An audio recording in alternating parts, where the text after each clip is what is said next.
মানিকচকের ব্লকের তৃণমূলের প্রতিষ্ঠা দিবস উদযাপন মঞ্চ থেকে বিজেপিকে চরম হুঁশিয়ারি মালদা জেলা তৃণমূল কংগ্রেস সহ সভাপতির।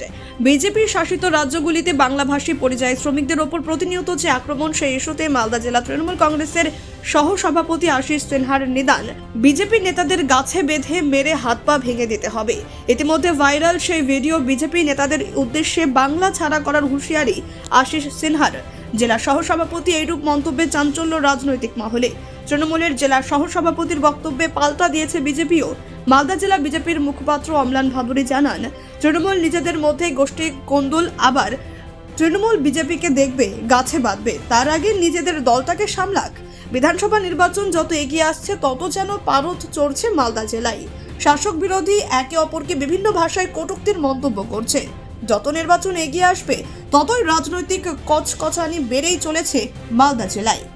মালদা জেলায় তৃণমূল কংগ্রেস নিজেরাই গোষ্ঠীদ্বন্দ্বে ব্যস্ত হয়ে আছে।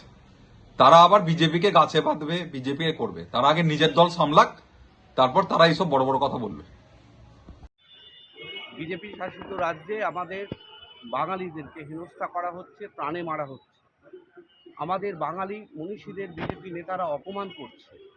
আমাদের বাংলাতে এসআইআরের নামে বাংলার সাধারণ মানুষকে হেনস্থা করা হচ্ছে।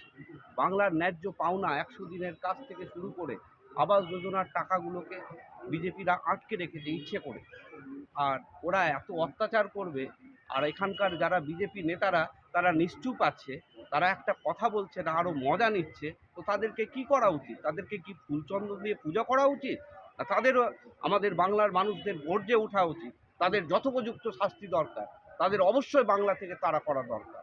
ওই বিজেপি তারা কেন করবে? যে বিজেপি বাংলাকে অপমান করছে, বাংলার মানুষের রক্ত ঝরাচ্ছে, যে বিজেপি বাংলার মায়ের অশ্রু ঝরাচ্ছে, সেই বিজেপিকে আমরা চাই না। আর যারা সেই বিজেপি করবে অবশ্যই তাদের ব্যবস্থা নেওয়া উচিত বাংলার মানুষ। গাছে বেঁধে হাত পা ভেঙে দেওয়ার যে নিধান দিয়েছেন আপনি, এটা তো একটা উস্কানিমূলক কথাবার্তা। সামনে নির্বাচন, বিধানসভা নির্বাচন, এটা নিয়ে কি বলবেন? ওরা আমাদের বাংলার মানুষের বাংলার যুবক ভাই, বাংলার মানুষকে হত্যা করছে। আর আমরা কি করব? ওদেরকে কি ফুলচন্দন দিয়ে পুজো করব? আমাদের তো প্রতিরোধ, আমাদের তো প্রতিবাদ গর্জে উঠতে হবে। এবং তাদেরকে যদি আমরা, আর বিজেপি নেতাদের বিরুদ্ধে যদি আমরা গর্জে না উঠি, যদি তাদের আমরা যথোপযুক্ত শায়েস্তা না নিই, তাহলে আমাদের আরও দিনকে দিন পরিস্থিতি খারাপ হয়ে যাবে। আমরা তাহলে ওরাও তো একটা বার্তা তো ওদের দাও। তাহলে বিজেপি নেতাদের গাছে বেঁধে মারার যে নিদান, তা নিয়ে আপনি এখনো সেই জায়গায় দাঁড়িয়ে আছেন? অবশ্যই সেই জায়গায় দাঁড়িয়ে আছে। কেননা যে বিজেপি আমাদের বাঙালি মনীষীদের অপমান করবে, এটা আর সহ্য করা যায় না। তাদের গাছে সহ্যের সীমার বাইরে চলে গেছে। তাদের গাছে বেঁধে মারা যেতে পারে। অবশ্যই তারা এরকম অন্যায় করবে আর আমরা চুপচাপ বসে থাকবো, এটা হতে পারে না। ঠিক, আপনার নামটা বলবেন? আশিস সিনহা।